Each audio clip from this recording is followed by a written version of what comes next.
हमारे जो नए स्पीकर होंगे मैं उन्हें आप लोगों के सामने इंट्रोड्यूस करना चाहूँगा। आपका नाम असितानंद जी। आप जो है भारत देश का सबसे बड़ा पत्रकारिता का जो अवार्ड है रामनाथ गोयनका अवार्ड, इन्होंने एक डॉक्यूमेंट्री फिल्म बनाई थी लिंचिंग के ऊपर, इनको मिला हुआ है। तो आप तालियों से इनका इस्तेमाल करिए। शुरू करेंगे अपनी कहानी लिखकर। आप लोग सब अपने कॉपीज में 4 या 5 लाइन में एक सब्जेक्ट की एक कहानी लिखो जो आप लोग कहना चाहोगे, जिस पे आप लोग बातचीत करना चाहोगे, रिपोर्टिंग करना चाहोगे, डिस्कशन करना चाहोगे, कंटेंट में बताना चाहोगे या किसी दोस्त को बताना चाहोगे। लेकिन हमेशा याद रखना कि सबसे पावरफुल कहानी वो होती है जो पर्सनल हो, जो आपको अफेक्ट करता है, जो आपकी जिंदगी में हो। तो वो कहानी जब आप कहते हो तो उस पर कॉन्फिडेंस, उसका जो पावर है वो बहुत ज़्यादा हो। तो ये सोच के आप लोग 5 मिनट लो, सब लोग अपने कॉपीज में एक स्टोरी लिखो जो आप कहना चाहोगे, और जब आप बताओगे तो मुझे ये भी बताना कि क्यों कहना चाहोगे। ठीक है? जो लोग कहानी नहीं सोच पा रहे हैं, मैं उनको बस इतना रिमाइंड करूंगी कि ऐसा नहीं है कि आपको दुनिया की कहानी बतानी है या देश की कहानी बताने के लिए मैं बोल रही हूँ। मैं आपको आपसे जुड़ी हुई किसी भी एक इशू की कहानी बताने के लिए, सोशल इश्यूज भी हो सकता है जो आपके लिए मैटर करता है, जो आपके लिए इम्पोर्टेंट है। जैसे मैंने जब शुरू किया था, मैंने एक डॉक्यूमेंट्री बनाई थी रेप कल्चर पे हरियाणा में, क्योंकि विमेन इश्यूज मेरे लिए बहुत इम्पोर्टेंट थे, मुझे बहुत मैटर करता था, मैं बहुत एक्टिवली उसके बारे में सोचती थी। तो वैसे अगर कोई स्टोरी आपके लिए इम्पोर्टेंट है, लेकिन ये आपकी खुद की जिंदगी की भी स्टोरी हो सकती है। ऐसा हो सकता है कि इकोनॉमिक प्रॉब्लम्स के बारे में स्टोरी हो सकती है, सरकार की कुछ योजना के बारे में स्टोरी हो सकती है। सब रेडी? मुझे एक थम्स अप दिखा देना अगर रेडी है सबको। और 2 मिनट चाहिए।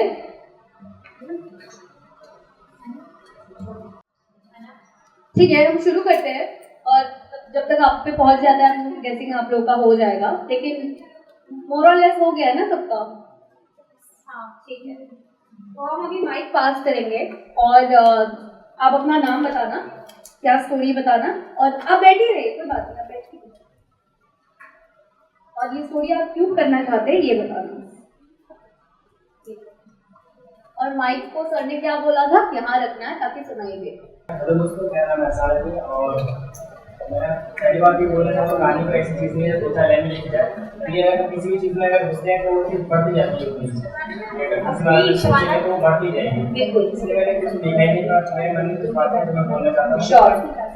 पहली बात ये है कि कल्चर, आजकल का कल्चर ऐसा हो गया है कि अगर हम किसी चीज़ को कर रहे हैं तो हम सोचते हैं कि ये कौन क्या सोचेगा, और हमें ये सोचना चाहिए कि हर इंसान एक जैसा नहीं होगा, क्योंकि हर किसी की राय अलग अलग होती है।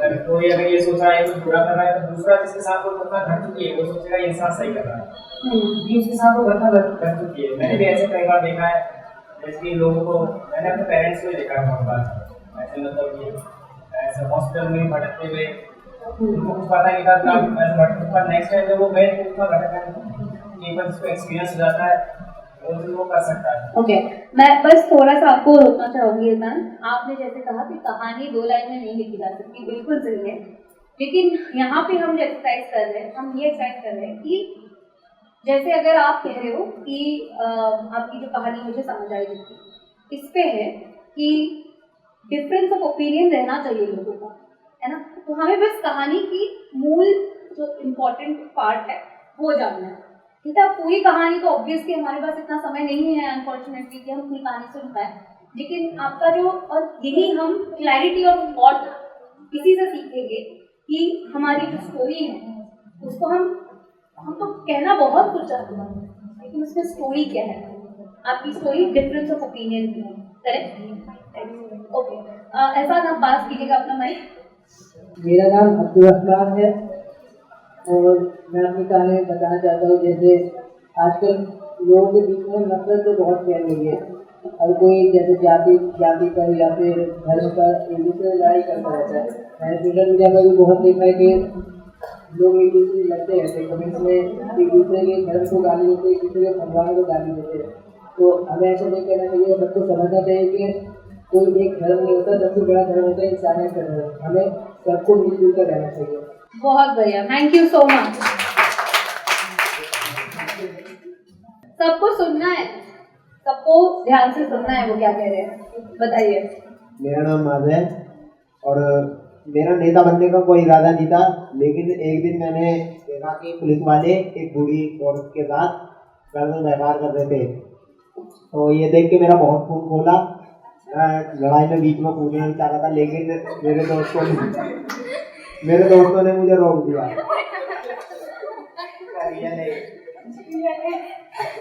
अरे हंसना क्यों है?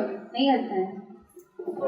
मेरे दोस्त ने मुझे रोक दिया क्योंकि अभी माहौल ठीक नहीं है। तो इसीलिए आपको पॉलिटिशियन बनना है और ये चेंज करना है।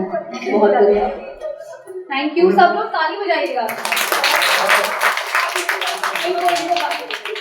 मेरा नाम साइमा है और मैं टीचर बनना चाहती हूँ क्योंकि मैंने अपनी लाइफ में गर्ल्स को हमेशा पीछे ही देखा है और उनके साथ ज़्यादा ज़्यादती की जाती है, उनको अहमियत नहीं दी जाती। मैं चाहती हूँ कि मैं टीचर बनकर उन सबको पढ़ाऊँ जो आगे पढ़ना चाहते हैं, अर्थात वो आगे बढ़ना चाहते हैं, और मैं आगे सबकी सहायता कर सकूँ। जो चीज़ें मैंने अपनी लाइफ में फेस की है वो कोई और ना करे। मैंने एजुकेशन को लेके और किसी ने कहानी लिखी है? आपने लिखी है, बताइए। मेरा नाम सीरत परवीन है। मुझे एक टीचर बनना है क्योंकि मैंने अपने स्कूल की महिला टीचर को पढ़ते देखा है, जिन्हें समाज में सिर्फ घर के कार्य करने वाला ही माना जाता है, मगर हमारी टीचर ने हमारे समाज से लड़कर अपने आप को पढ़ाकर आगे बनकर कुछ दिखाया है, जिसे देखकर मुझे बहुत प्रेरणा मिली, इसलिए मैं टीचर बनना चाहती हूँ। बहुत बढ़िया। आप बताएंगे? कुछ नहीं होगा। सर ने क्या सिखाया अभी? कॉन्फिडेंस। आपकी कहानी है, इसमें गलत हो ही नहीं सकता। बेस्ट बात तो यही है, ये आपकी कहानी है ना, बताइए। नहीं, कहानी बतानी है ना, अपनी कहानी बतानी है ना, तो अब माइक पे तो बोलना ही पड़ेगा। हेलो, अपना नाम बता दो। मेरा नाम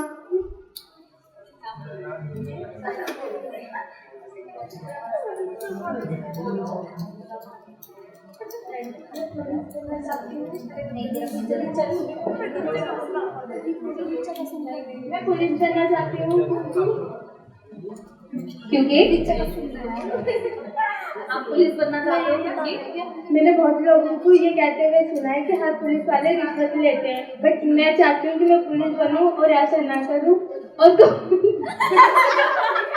नहीं है किसी को।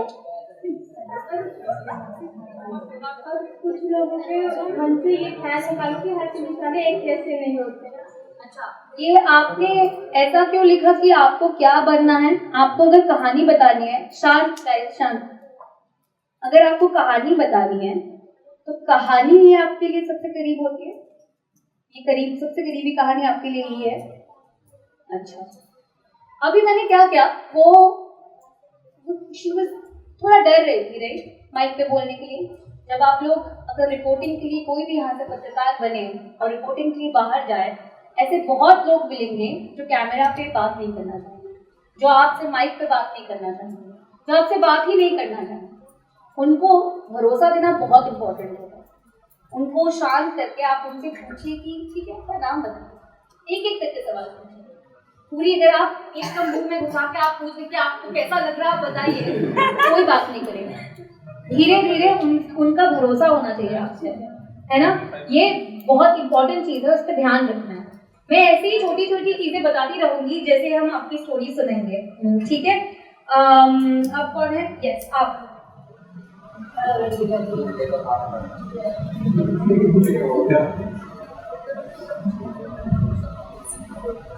बताइए।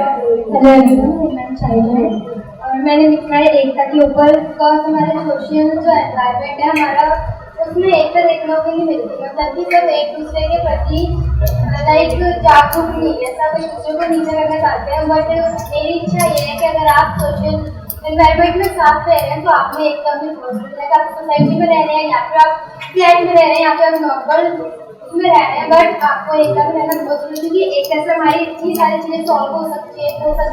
चाहे अगर वो लड़ाई हो रही है या फिर किसी थर्ड पर्सन को समझाना है दूसरों को, मतलब उनमें एकता होनी। बहुत बिल्कुल, बहुत बढ़िया, थैंक यू सो मच। आपने नहीं लिखा है? आप ये बताइए, आपने स्टोरी लिखी? यही आपकी कहानी है। कि आपने कहानी आपको 10 मिनट में कुछ याद नहीं आया, कुछ सोच नहीं पाए, क्यों नहीं लिखी है? आप बताइए कोई वजह, जो भी वजह रही है बताइए। कि आप सोच नहीं पाए शायद, इसमें बिल्कुल खबर नहीं सोच पाए। माइक बताइए। अच्छा, आप क्या सोच रहे थे जब आपको कहा गया कि आप कहानी लिखिए, कहानी कहिए, कोई भी कहानी हो जो आपसे जुड़ी हुई हो, तो आप ऐसी कोई भी कहानी नहीं सोच पाए जो आपसे जुड़ी हो, ऐसा क्यों?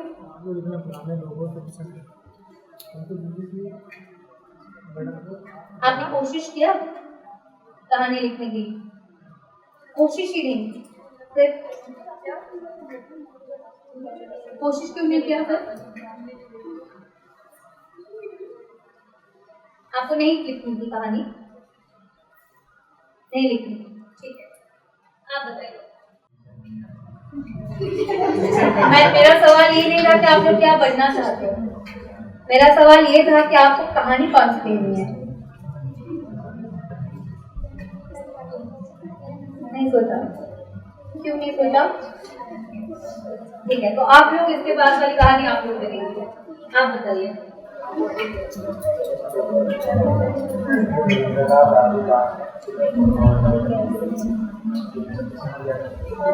नाम क्या है? राजीव। राजीव, हाँ राजीव बताओ।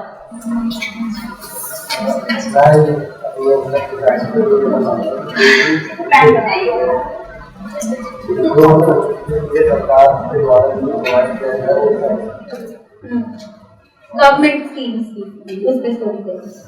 ठीक है, थैंक यू।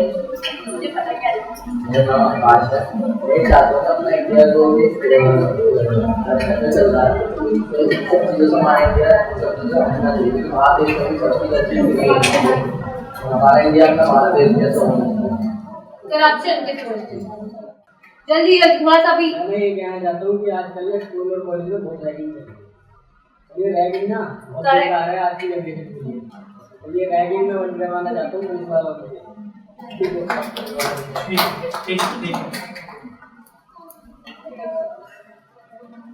बताइए, आपकी कहानी क्या है? आपने भी कहानी नहीं लिखी, कोई कहानी नहीं सोची? ठीक है, जिन्होंने कहानी नहीं सोची है, इसके बाद मैं एक टॉपिक दूंगी, उस पे कहानी आप लोगों को सोच के बतानी है यहाँ पे आकर, ठीक है? बताइए। मेरा नाम सुहेल है। आजकल हमारे देश में रिलीजन को लेकर बहुत लड़ाई हो रही है। किस पे? रिलीजन। एक शब्द लिखा है। हाँ। तो रिलीजन में हिंदू मुस्लिम में बहुत दंगे बना रहे थे, ये चाहते हैं जो गवर्नमेंट सरकार है वो दोनों को आपस में साथ रख के चले, इसमें लड़ाई झगड़ा ना हो। Thank you. आप यहाँ आ जाइए। हेलो, मेरा नाम खुशी है। मैं ये कहना चाहती हूँ कि जो हमारे इंडिया में और पाकिस्तान में लड़ाई हो रही है वो नहीं होनी चाहिए, क्योंकि तो उसके चक्कर में बहुत सारे जवान मारे जा रहे हैं, किसी का बेटा, किसी का भाई, किसी का पति मारे जा रहे हैं, वो नहीं होने चाहिए।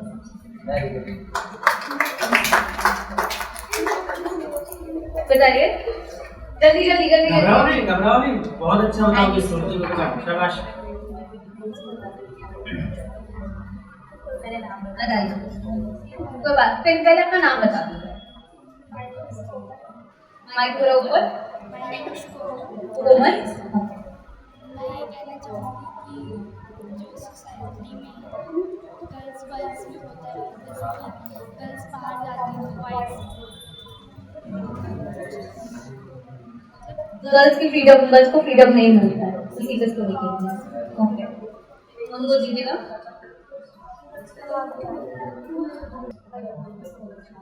किस बात का डर लग रहा है? गलत हो जाओगे फिर सब हंसेंगे? कोई नहीं हंसेगा।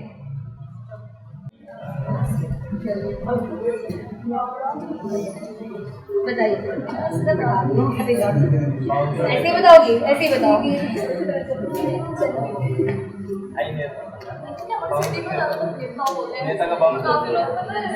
किसी भी इंसान को ना उसके फेस से जज करने लग जाते हैं कि हाँ ये बंदा शांत, सब लोग शांत हो जाइए। ड्रेसिंग सेंस से जज करने लग जाते हैं, फेस से जज करने लग जाते हैं, तो कभी भी किसी को भी ना देख के या ड्रेसिंग सेंस से जज नहीं करना चाहिए। ओके, थैंक यू, बहुत अच्छी स्टोरी है। मेरा नाम नूरी फातिमा है और मैं भेदभाव पे डिस्क्रिमिनेशन पे कहानी बताना चाहूँगी। आजकल हमारे इधर भेदभाव बहुत होता है लड़की लड़की में, मतलब सोचते हैं कि अब भेदभाव नहीं होता, लेकिन अभी भी बहुत भेदभाव होता है लड़की लड़कियों में। और लड़की को जो मतलब मानना चाहिए वो नहीं मानते हैं। बहुत लोग कहते हैं कि लड़की कुछ नहीं कर सकती और उसको घर में सिर्फ खाना बनाने के लिए होना चाहिए, तो ऐसा नहीं है। अब लड़कियां बहुत आगे, अब तो चांद तक पहुंच गई हैं लड़कियां, तो लड़कियां बहुत कुछ कर सकती हैं अगर वो चाहें तो। लेकिन कुछ लड़कियां भी हैं जो कहने का मौका देती हैं लोगों को, तो अगर वो चाहें तो ना, अगर नहीं बोलेगी तो नहीं मिलेगा किसी को मौका कहने के लिए, वो आगे बढ़ सकती है। Very good, thank you. मेरा नाम नाजिया है। मैं डोमेस्टिक वायलेंस पे बोलना चाहूँगी, क्योंकि आज भी हमारे इंडिया के बहुत से शहरों में डोमेस्टिक वायलेंस के केस जो हमारे सामने आते हैं वो बहुत कम होते हैं, क्योंकि हज़ारों केस ऐसे होते हैं जो फाइल नहीं किए जाते। वो इसी वजह से, क्योंकि वुमेन्स को डर लगता है कि कहीं अगर वो केस फाइल करें तो उनके साथ और डोमेस्टिक वायलेंस बढ़ ना जाए। तो मैं इसी चीज़ पे चाहूँगी, इस चीज़ पे जितनी से ज़्यादा हो सके आवाज़ उठाई जाए और हमें इस चीज़ में थोड़ा चेंज लाना चाहिए कि जो हम अगर केस डोमेस्टिक वायलेंस पे फाइल आ रहे हैं उन्हीं पर जिनके साथ हो रही है वही फाइल करवाएं। ऐसा नहीं है, अगर हम देख रहे हैं तो हमें भी फाइल करवानी चाहिए ताकि उनके साथ चेंजेस हो। थैंक यू, बहुत बढ़िया। चलिए आप बताइए। मेरा नाम जैनब है। तो मैं जो स्टोरी आपको सुनाऊंगी वो हमारे 9th क्लास की लास्ट डे की है। Okay. तो जब हम मतलब हमारा मैथ की क्लास चल रही थी, मैं और मेरे बाकी फ्रेंड्स सारे बैठे हुए थे और मैथ्स पढ़ रहे थे। तो मैथ्स पढ़ते पढ़ते सभी बोर हो जाते हैं, तो हम भी ऐसे बोर हो गए। तो हमारे फ्रेंड ग्रुप में से किसी एक को सोचा कि हम टेबल पे कुछ लिखते हैं, तो उन्होंने टेबल पे लिखना स्टार्ट कर दिया और ऐसे करके फिर उसमें दूसरा फ्रेंड भी जुड़ गया कि अरे ये लिख, हमने 9th क्लास में ये भी तो किया, ये भी तो लिख। तो उसमें ऐसे देखते हुए तो हम सारे उसमें लग गए। तो हमने क्लास की एक लड़की का नाम लिख दिया जो बहुत ज़्यादा उस टाइम पे शरारत करती थी। ठीक है, शैतान तो हम भी थे बहुत ज़्यादा, पर हमने उस लड़की का नाम लिखा। अब उस लड़की को जब पता चला कि मेरा नाम टेबल पे लिखा गया है, वो गई मैथ्स के टीचर को बुला लाई। तो मैथ्स के टीचर ने हम चारों फ्रेंड्स को खड़ा कर दिया। अब वो पूछ रही है कि किसने लिखा है, कोई भी बताने को राजी नहीं है कि किसने लिखा है। फिर भी सारे खड़े हो गए पनिशमेंट में। इतनी हंसी आ रही थी सबको, कोई भी अपनी हंसी पे कंट्रोल नहीं, क्योंकि डांट पड़ रही उन्हें पर उन्हें कोई समझ नहीं आ रही कि डांट पड़ रही तो चुप हो जाते हैं, पर वो उस टाइम पे हंस रहे थे। ठीक है, तो ऐसा मोमेंट आता है कि मैम पूछती है कि तुम बता दो किसने लिखा है, कोई भी नहीं बता रहा है। तो मैं खड़ी होती हूँ तो मैं बोलती हूँ कि मैम मैंने तो लिखा है नहीं, पर मैं बता देती हूँ कि मैंने क्या इसमें लिखा हुआ, मैं पढ़कर सुना देती हूँ। और जो टेबल पे लिखा था वो हमने मतलब अपनी शरारत जो भी लिखा था वो लिखा था, पर हमने मैम को वो नहीं बताया, हमने मैम को अच्छी अच्छी चीज़ें बता दी। ओके, और आपको ये कहानी क्यों कहनी है? अगर आपको ये मौका मिल जाए कि आप किसी इशू के बारे में कहानी कहें, आपको ये वाली कहानी क्यों सबसे बड़ी बात कहानी कहनी है? क्योंकि मतलब हम अपनी लाइफ में तो बहुत सारी चीज़ें करते हैं, पर हमें अपनी लाइफ में साथ साथ फन भी करना चाहिए ना, साथ साथ फन भी करना चाहिए। बिल्कुल, thank you so much, I was looking for that answer, thank you so much. ये सारी कहानियां ऐसी नहीं होनी चाहिए कि सीरियस इशू पे ही हो। आपकी लाइफ में अगर कुछ पॉजिटिव भी हो रहा है या कुछ फन हो रहा है, वो भी कहानी है। यहाँ पे जो भी बात कर रहा है वो प्लीज रिक्वेस्ट करके आप बात मत कीजिए, क्योंकि नेक्स्ट में फिर आपको बुलाओगे बात करने के लिए। हाँ, दूसरी आप जानवी को दे दीजिए। मेरा नाम जानवी है और मेरी स्टोरी तो काफ़ी ज़्यादा कॉम्प्लिकेटेड है, मुझे खुद ही समझ नहीं आ रहा कि मैं कैसे। कोई बात नहीं, आप शुरू से शुरू कीजिए, हम बता देंगे। मतलब मेरा टॉपिक ये है कि इस जनरेशन में जो जेनजी स्टाइल चल रहा है, मतलब अगर कोई भी इंट्रोवर्ट बच्चा है जो भोला भाला है थोड़ा, तो उसे बहुत ज़्यादा वो समझा जाता है बेवकूफ़। ओके, और जेनजी की स्टोरी करनी है। हाँ, जैसे अभी मैं आ रही थी ना, तो मेरी दोस्त ने मुझे पूछा कि तू कहाँ जा रही है, तो मैंने बोला कि मैं ट्रस्ट में जा रही हूँ, वहाँ पे समर कैंप लगा है तो कुछ हम एक्टिविटीज़ करेंगे, कुछ नई नई चीज़ें सीखेंगे। तो उसने बोला कि अरे ये सब तो फालतू है, मुझे पता है कि वो घर पे जाके ना रील स्क्रॉल कर रही होगी इंस्टाग्राम पे। ओके, तो और मैं ये भी कहना चाहती हूँ कि जो स्टूडेंट लाइफ है आजकल की वो काफ़ी ज़्यादा टफ है, तो पेरेंट्स को ज़्यादा ताने नहीं मारना चाहिए। जनरेशन के बारे में बात करना चाहते हैं कि कल्चरली जेनजी कैसे अभी कैसे वो पढ़ाई कर रहे हैं, क्या चाहते हैं वो लोग, कैसे बात करते हैं, क्या सोचते हैं, इसके बारे में सोचते हैं। वेरी नाइस, बहुत ही डाइवर्स सब्जेक्ट्स मिल रहे हैं हम लोगों को, वेरी नाइस। हाँ,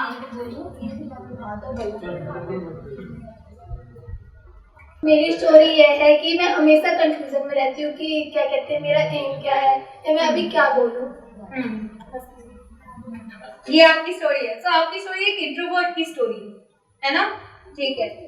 मेरा नाम दीपिका है और मैं बताना चाहूँगी, जब मैं न्यू दिल्ली में आई थी तो मेरा माइंडसेट ये था कि मुझे फ्रेंड नहीं बनाने स्कूल में जाके। ओके। पता नहीं कैसे एकदम से माइंडसेट बन गया कि फ्रेंड्स नहीं बनाने। और मैं जब फर्स्ट डे गई तो देखा, मतलब 2-3 महीने तक बस मैं लोगों को देखती रही। मुझे ये था कि फ्रेंड्स नहीं बनाने, बट कुछ लोग मिले जो मतलब समझे कि हाँ पता नहीं कुछ है ऐसा, जो ये इतना शांत रहती है, सीरियस रहती है, पता नहीं क्यों, बट उन्होंने मेरे को ऐसा कर दिया है कि अब मैं मतलब हंसती रहती हूँ और उनके साथ हमेशा मस्ती करती रहती हूँ। Thank you. Thank you. Hello, मेरा नाम नूरजहां है। अस्सलाम वालेकुम। मैं इस बात पे बात करना चाहती हूँ कि जो आजकल दहेज प्रथा चली है लड़कों के, ज़्यादातर देखा जाता है कि गरीबों को ही दहेज प्रथा देनी पड़ती है, मगर गरीब जो होते हैं मगर वो इस चीज़ को नहीं कंटिन्यू कर पाते। क्यों? क्योंकि हमें उनकी लड़की तो वो लोग खुद ही गरीब परिवार से हैं और इन चीज़ को वो आगे नहीं करवा पाते, ना ही अपनी लड़की की शादी करवा पाते। मगर हमें इस चीज़ को रोकना चाहिए। क्यों? क्योंकि ज़्यादातर अगर मान लो परिवार, जो लड़कों का परिवार होता है वो दहेज लेना भी नहीं चाहता, मगर लड़की वाले क्या होते हैं कि अपनी बेटी की खुशी के लिए वो इस चीज़ को दे देते हैं। मगर हमें इस चीज़ को रोकना चाहिए। अगर हम इसे रोकने का प्रयास करेंगे तो ये शायद ये रुक जाए। Thank you. मैं थोड़ा सा रश कर रही हूँ क्योंकि अभी समय थोड़ा कम हो रहा है, तो जल्दी जल्दी आप लोग अपनी स्टोरीज बता दीजिए। मेरा नाम रोशनी है और मैं स्कूल में मतलब अलग अलग कास्ट के बच्चे पढ़ते हैं, जो नीच जात के भी पढ़ते हैं और जात के भी पढ़ते हैं। तो भेदभाव जो होता है वो नहीं होना चाहिए, सबको एक समान समझना चाहिए। Thank you.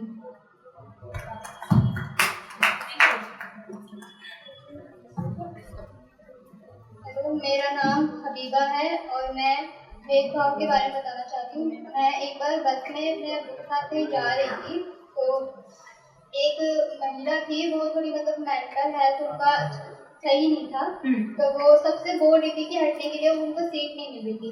तो वो चिल्ला के, ऐसे उनकी मेंटल हेल्थ सही नहीं थी तो वो ऐसी चिल्ला के बोल रही थी, तो कोई भी उनकी बात नहीं सुन रहा था, नहीं हट रहा था, कोई भी उनको इग्नोर कर रहा था। तो फिर मेरे को अच्छा नहीं लगा तो मैं हट गई। मैंने कहा आंटी कोई बात नहीं, आप बैठ जाओ।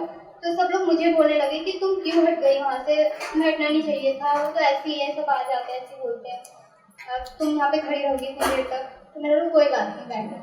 तो वो मतलब उनकी मेंटल हेल्थ को लोग समझ नहीं रहते और मतलब इग्नोर कर लेते, कुछ नहीं समझते हैं ऐसे, तो ये नहीं होना चाहिए। Thank you so much. Mental health, yes. उसके पास में कोई है?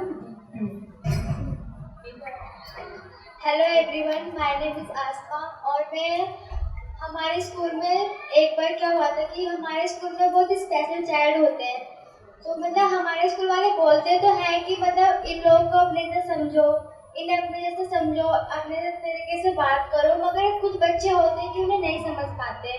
और जाहिर सी बात है कुछ मैम वगैरह भी होती है, तो मुझे कहना तो नहीं चाहिए, मगर मैम वगैरह भी होती है जो बच्चे को सही से ट्रीट नहीं करती है, उन्हें बुरा बोलती हैं, मगर ऐसा नहीं करना चाहिए। बहुत ही इम्पोर्टेंट इशू है। Thank you so much. हाँ, तो हमें इन लोगों को अपनी तरह ही समझना चाहिए और बिल्कुल भी भेदभाव के साथ नहीं होना चाहिए। Thank you. हेलो, तो मेरा नाम हिबा है और मेरी ज़िंदगी से रिलेटेड अगर देखा जाए तो एक आर्ट एक ऐसी चीज़ है। Art okay. तो as a fine arts student अब मुझे ये रियलाइज़ हो रहा है कि आर्ट जिसको हम सिर्फ हॉबी कहते हैं, ये हॉबी नहीं, एक बहुत फास्ट चीज़ है। आर्ट इज़ बियॉन्ड दैट और इसके अंदर कई सारे करियर ऑप्शंस भी हो सकते हैं, बन सकते हैं, जिसके ऊपर आजकल हम लोग इतना ज़्यादा फोकस नहीं करते और करना चाहिए। Thank you so much. तो हम लोग अपने आप के लिए भी एक बार क्लैप कर लो।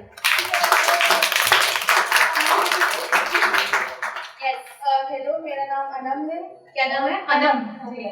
तो मेरे को ये बोलना है कि आजकल like appreciation for student is very important. अगर जब तक आप स्टूडेंट को एप्रिशिएट नहीं करोगे वो आगे वैसा नहीं करेगा।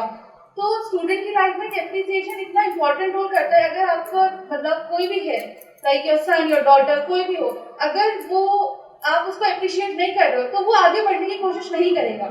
इफ आप उसको कर रहे हो, अप्रिशिएट कर रहे हो, कह रहे हो कि कम मार्क्स आ रहे फिर भी आप उसको अप्रिशिएट कर रहे हो, इट्स वेरी इंपॉर्टेंट और वो उसके लाइफ में बहुत ज़्यादा ही अच्छा इम्प्रूवमेंट शो करेगा और बहुत अच्छा रोल होता है। Thank you. Thank you. Last कितने लोग बाकी? 5 4 चलिए। अस्सलाम वालेकुम, मेरा नाम शाहीन मलिक है। मैं खादी में रहती हूँ, तो मेरे घर के आसपास जो रहता है मैं उसके बारे में बताना चाहती हूँ। गली मोहल्ले में और बहुत तेज़ी से जो है नशा बहुत तेज़ी से फैल रहा है आजकल। क्या पहले? नशा जिसमें काफ़ी लोगों की फैमिली खराब हो रही है।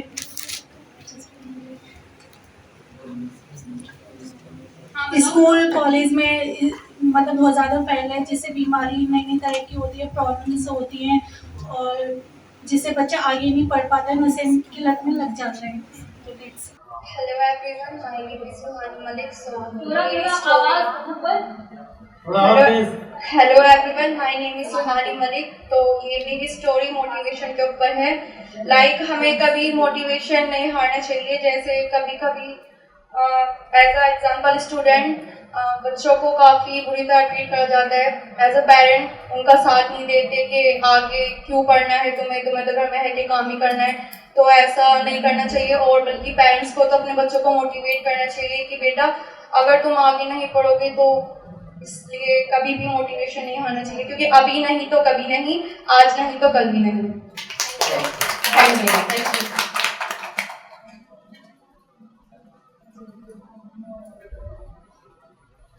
मेरा नाम आला है और मैं ये बताना चाहती हूँ कि जो बहुत से लोग होते हैं कुत्ता बिल्ली इन सबको बहुत बुरा ट्रीट करते हैं जानवरों को।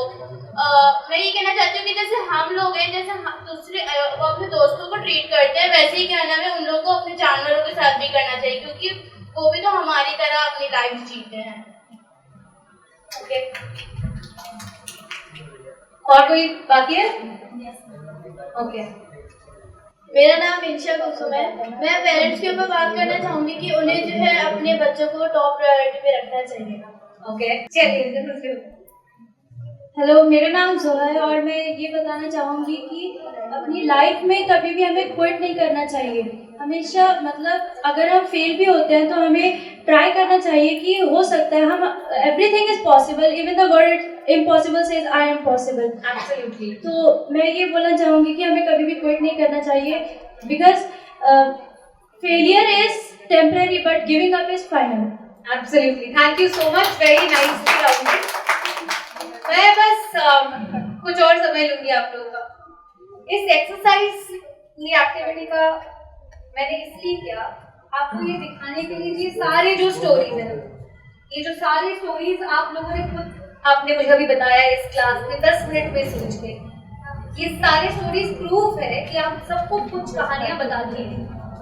ऐसा नहीं है, और आज तो दुनिया बहुत बदल गई है। ऐसा नहीं है कि आपको कोई न्यूज़ चाहिए ये कहानी बताने की, ऐसा नहीं है कोई माइक चाहिए या कोई स्टूडियो चाहिए ये कहानियां आपको बताने की। सर ने कहा कि मेकअप करना इम्पोर्टेंट होता है, ड्रेस पहनना इम्पोर्टेंट होता है, ये सब स्टूडियो में होता है। टीवी चैनल्स में आप लोग जाओगे अभी तो टीवी चैनल्स में एंकरिंग करने के लिए बहुत टेस्ट क्लियर करने होते हैं, लेकिन आप लोगों के पास, हम सब के पास अभी एक ऐसा डिवाइस है जो बहुत पावरफुल है, और वो है हमारा फोन। और इस फोन के थ्रू हम कोई भी कहानी कहीं से भी कभी भी कह सकते हैं। और इसके लिए जितना आप रॉ रहोगे, जितना आप अपनी जमीनी हकीकत बताओगे लोगों को, उतना लोग उस पर भरोसा करेंगे।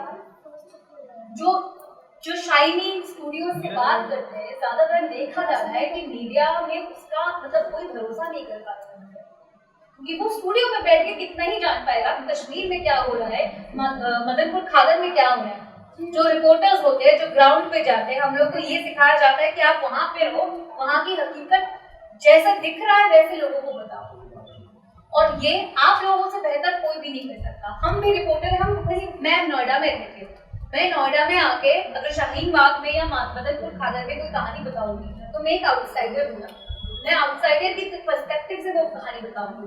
मुझे पहले वो कहानी समझनी है, फिर बतानी है। आप लोग खुद अपनी जीवन की कहानियां अपने आप बता सकते हो। जो रियलिटीज आप लोग खुद लिव करते हो, कोई भी रियलिटी हो, डोमेस्टिक वायलेंस हो, इनइक्वालिटी हो, उसको बताने का आप पे जिम्मेदारी है। आप कैसे भी बता सकते हो। अगर जैसे उन्होंने कहा कि उन्होंने बस में देखा कि तो मेंटली चैलेंज्ड औरत को वो ट्रीट नहीं कर रही ठीक से, अगर उसी टाइम पे अब अपना फोन लेके एक छोटा सा आपने खुद ही बोल दिया कि मैं इस बस में जा रही हूँ, मैं शायद शाहीन बाग से जसोला जा रही हूँ इस बस में, और इस बस में एक औरत है मेरे साथ जिसको ट्रीट नहीं किया जा रहा है ठीक से क्योंकि वो मेंटली चैलेंज्ड है। आपको उस क्लिप का पावर तब पता चलेगा जब वो लोग देखेंगे, उसको लोग समझ लेंगे, क्योंकि वो कॉन्वर्सेशन स्टार्टिंग क्लिप हो जाएगी। ऐसे कितने सारे सोशल मीडिया पे, और मैं इस बात से बिल्कुल भी राजी नहीं हूँ कि कंटेंट क्रिएटर्स जर्नलिस्ट नहीं बन सकते। बहुत तकलीफ इस बात की है कि आजकल जो कंटेंट क्रिएट करते हैं वो फैक्ट चेक नहीं करते, और वही डिफरेंस होता है एक पत्रकार और एक कंटेंट क्रिएटर। आप कंटेंट क्रिएटर बन जाओगे, आप अपनी कहानी भी बता दोगे लोगों को, लेकिन जो फैक्चुअल कहानी है वो जब तक आप उस हकीकत को नहीं जानोगे, वहां पे नहीं प्रेजेंट हो और आप अपने हिसाब से नहीं बता लो, सच्चाई से नहीं बता लो, तो वो कहानी आप कभी बता ही नहीं पाओगे। मैंने कुछ दिनों पहले एक इंस्टाग्राम पे मैं खुद भी रील कर देखती हूँ, ऐसा नहीं है सिर्फ जल्दी देखते हैं, वैसे मैं भी देखती हूँ। तो उसी स्टोरी में मुझे एक ब्लिंकिट वर्कर है जो अभी आई थिंक उनके पास 500 के फॉलोअर्स हैं, और वो करता है गेट रेडी विथ मी, और फिर अपनी स्टोरी बताता है कि उनके ब्लिंकिट डिलीवरी के टाइम पे वो कैसे घूमता है, कैसे लोगों से मिलता है, कैसे लोगों से बात करते हैं, कौन लोग उनसे कैसे बात करते हैं, उनको पानी की दिक्कत होती है, कॉस्ट्यूम की दिक्कत होती है, लेकिन ये कहानी उन्होंने अपने आप बताना स्टार्ट किया। वो खुद ब्लिंकिट डिलीवरी का कॉस्ट्यूम पहन के बताते हैं, चलो get ready with me guys, आराम आप जाएंगे यहाँ पे डिलीवरी करने के लिए। ऐसे मैंने दूसरा देखा, एक कोई एसी टेक्नीशियन है, वो भी अपनी कहानी अब बता रहे हैं। माइग्रेंट वर्कर्स हैं जो लोग बाहर से आके यहाँ पे मजदूरी करते हैं दिल्ली में, उनकी कहानी कितनी स्ट्रॉन्ग होती है, कितनी पावरफुल होती है, कैसे आते हैं, कैसे कितनी तकलीफों से गुजरना होता है, कैसे गर्मी में रह के पढ़ाई करते हैं बच्चे। ये सारी कहानियां जो हम पत्रकार के हिसाब से ऊपरी तरफ से देखते हैं, या आप सब लोगों की रियलिटी हो सकती है, आप सब लोग ये कहानी कह सकते हैं। अगर आपके नहीं है तो आपके दोस्तों की होगी, आपके एरिया में होगी। जैसे आपने कहा एडिक्शन वाला प्रॉब्लम, एडिक्शन बहुत ही इंपॉर्टेंट प्रॉब्लम है। बिहार में उसको लेकर बैन हो गया है, गुजरात में बैन हो गया है। ये अगर प्रॉब्लम आप शुरू करो बताना कैसे इम्पैक्ट हो रहा है, कि इसमें प्रॉब्लम क्या है। जैसे आपने कहा, आई थिंक पुलिस वाले के बारे में बताया ना आपने, पुलिस रैगिंग के बारे में बताया। रैगिंग के बारे में आपको इसीलिए पता होगा क्योंकि आपने पोस्ट के बारे में सुना होगा, कुछ हुआ है उनको, या आपने न्यूज में देखा है, आपने खुद देखा है। अगर आप सोचिए, आपको कुछ भी नहीं करना है, आप अपने कैमरा को सामने बैठ के अगर ये कहानी आप दुनिया को बता देते हैं तो उनको भी पता चलेगा ना। और अगर कुछ अच्छा काम हो रहा है, कोई कम्युनिटी सर्विस हो रहा है, जैसे यहाँ पे ट्रस्ट हो रहा है, ट्रस्ट जो समर कैंप करते हैं, ये पॉजिटिव चेंज है। आप इसका कहानी बता दीजिए कि आज हमने ये सीखा, और ये मेरा टेक अवे है उसका। कहानियां बहुत है, ऐसा नहीं है कि आप सोच ही नहीं पाओगे, आपको वो नजरिया बनाना पड़ेगा। सबसे इम्पोर्टेंट चीज है having the eye for news, having the nose for news। और न्यूज मतलब वो नहीं है सिर्फ जो हेडलाइंस है। मैंने अपने करियर में बहुत ही कम न्यूज ऐसे न्यूज स्टोरीज पे किया है जो हेडलाइंस पे आया है, जो नेशनल इंपॉर्टेंस हो। मेरी मोस्ट ऑफ माय वर्क जो ह्यूमन राइट्स की स्टोरीज, जो स्टोरीज मुझे पर्सनली इम्पैक्ट करता है या मुझे पर्सनली बिलीव होता है उस स्टोरीज पे, मैं वो स्टोरीज ज्यादा करती हूँ। इसीलिए मैं वो स्टोरीज कन्विक्शन के साथ करती हूँ।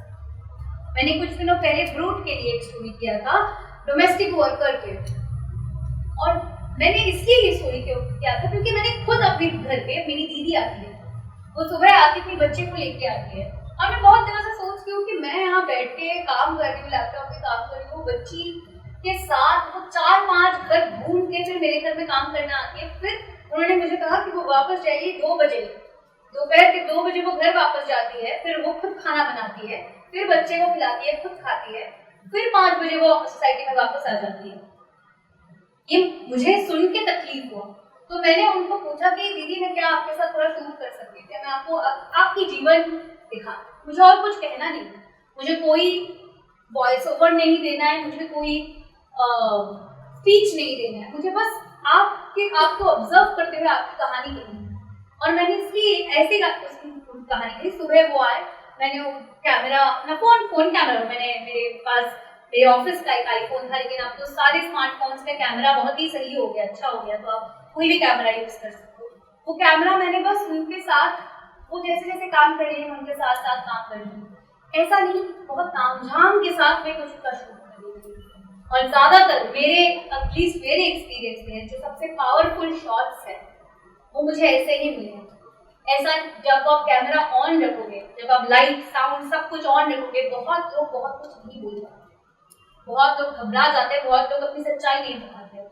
लेकिन जब मैंने फोन ऑन रखा है और जैसे मैं नॉर्मल बातचीत कर रही हूँ, तो तब वो कंफर्टेबल हो जाते हैं मुझसे बातचीत करने में, वो खुल जाते हैं और फिर बहुत कुछ बताते हैं। मैंने कुछ गौरव शो का इंटरव्यू किया था एक बार, ये लू मेवात क्षेत्र में, और वो लोग, उनको कैमरा में नहीं बोलना है, वो लोग कैसे कैसे काम करते हैं, कैसे वो पुलिस के साथ मिल के काम करते हैं, मुसलमानों पर हमला करते हैं। लेकिन जब मैंने आईफोन उन पर डाला तो उन्होंने बोल दिया मुझे। लेकिन वो भी एक टेक्निक होता है कि आप कॉन्फिडेंस बिल्डिंग कैसे करो उनके साथ। पहले जाके, जैसे मैंने अभी बोला कि पहले जाके मुंह पे माइक डालोगे तो कोई बोलेगा ही नहीं आपको। आपको धीरे धीरे उनसे रिश्ता बनाना है, उनको कॉन्फिडेंस मिलाना है, फिर अपनी सच्चाई उनसे बात करनी है। अगर कोई अपनी पॉजिटिव या फन स्टोरी कह रही है तो फन स्टोरी तो आप कैसे भी कह सकते हो, कोई भी कंटेंट कर सकते हो। Lifestyle, fashion, pop culture, cinema, movie, music, इन सब पे पत्रकारिता होती है, इन सब में कंटेंट बन सकता है। लेकिन बिफोर मैं, मतलब आप लोग जो आपने आज स्टोरीज लिखी है, आपने जो पढ़ा है यहाँ पे, मुझे पता नहीं अब उतना टाइम है कि नहीं, मैं ये एक्सरसाइज करना चाहती थी कि आप लोग इन सारी स्टोरी को कैसे कहोगे, वो एक इम्पोर्टेंट चीज है। स्टोरीज कहना और ये भी जानना कि इसको मैं ऐसे कह सकती हूँ और उसको मैं ये बोलूँगी, किन से मैं बात करूँगी इसके बारे में, या मैं सिर्फ कैमरा ऑन रखूँगी, ये भी एक आर्ट है। लेकिन sir, do we have time, do we have like, नहीं टाइम से ज़्यादा हो गया है, ठीक है, तो अगली बार कहीं अगर शायद सर मुझे बुलाए तो मैं ज़रूर आके आप लोगों से ये बात करूँगी। लेकिन आप लोग जब घर जाओगे, ये जो सारी स्टोरीज आपने मुझे आज बताया है, इनके बारे में 2 मिनट सोचना, इसको अगर आपको कहना है लोगों से, और कहना क्यों इम्पोर्टेंट है, सॉरी लास्ट चीज, स्टोरी कहना क्यों इम्पोर्टेंट है, कहना इसलिए इम्पोर्टेंट है कि आपकी एक्सपीरियंस, शायद आपको लगता है कि आप खुद अकेले इसको महसूस कर रहे हैं, ऐसा नहीं है। जब आप इसके बारे में बात करोगे, आपको पता चलेगा कि इतने और लोग इससे सफर कर रहे हैं, इतने और लोग इसके बारे में सोचते हैं। हो सकता है कुछ इम्पैक्ट हो जाए, कुछ हो सकता है कुछ चेंज हो जाए, कुछ बदलाव हो जाए। And that is the moral of our story, that we tell our stories for change, कुछ बदलाव लाने में, कुछ तो कुछ कहीं के भी, वो मेरे इकोनॉमिक क्राइसिस पे हो, किसी की एडिक्शन प्रॉब्लम में हो, डोमेस्टिक प्रॉब्लम में हो, या कास्ट डिफरेंस में हो, या इनइक्वालिटी में हो, रैगिंग में हो, पुलिस ब्रुटैलिटी में हो, कहीं से पत्रकारिता का मूल मॉरल यही है कि हम थोड़ा कहीं कुछ बदलाव ला सकें। तो घर जाके इन सारे स्टोरीज आप देख लो, अपने स्टोरीज के बारे में 2 मिनट सोचना कि इसको हम बेस्ट कैसे कह सकते हैं। Thank you so much guys, thank you. तो ये आप अभी सेशन जो है वो सुन रहे थे, और मुझे उम्मीद है कि आप लोगों ने जो ये टॉपिक बताया है, ये टॉपिक बहुत इम्पोर्टेंट है। ये टॉपिक हर एक की लाइफ से जुड़ी हुई टॉपिक है, हर एक के घर से जुड़ी हुई टॉपिक, हर एक के करीब मोहल्ले से जुड़ी हुई टॉपिक है। अगर आप लोग ज़्यादा इंटरेस्ट दिखाएंगे तो मैं किसी भी समय इनको बुला सकता हूँ, आपको इनसे मुलाकात करा सकता हूँ। हो सकता है शायद जगह ये ना हो, जगह इससे कहीं और हो, बट आपको एक प्रैक्टिकल सेशन ज़रूर मिलेगा जहाँ आप डिटेल में अपनी बातें कह पाओ। बस सिर्फ यही रिक्वेस्ट है कि आप जब बात अपने कहने आओ तो आप अपना कंटेंट लेकर आओ, आप अपने पॉइंटर लेकर आओ, ताकि आप 2 मिनट अपनी कहानी को कह पाओ उन शब्दों में जिन शब्दों में लोग सुनना चाहें। ये मैं पूरी उम्मीद करता हूँ कि जिस तरीके से आप 2 घंटे बैठे रहे और एक अच्छे बच्चे, एक अच्छे स्टूडेंट, एक अच्छे लर्नर की तरह बैठे रहे और आपने सीखा इन सब सारी चीज़ों को, ये सारी चीज़ें जो है आज 2 घंटे पहले आप क्या थे, 2 घंटे बाद आप क्या है, 2 घंटे बाद पहले आप क्या सोचते थे इस सेशन के बारे में, अब 2 घंटे बाद आप क्या सोच रहे होंगे। क्या आपके आने से पहले, जैसा उन्होंने कहा कि नहीं मुझे मालूम है वो जाके रील्स देख रही होगी, मगर वो रील नहीं देख रही, वो ज़िंदगी में होने वाले हम तमाम लोगों के साथ डेली रूटीन ये है कि टिशू को उसने आज एनालाइज किया जाए, उसको महसूस किया कि मेरे साथ ऐसा हुआ, फलां के साथ ऐसा हुआ, फलां के साथ ऐसा हुआ।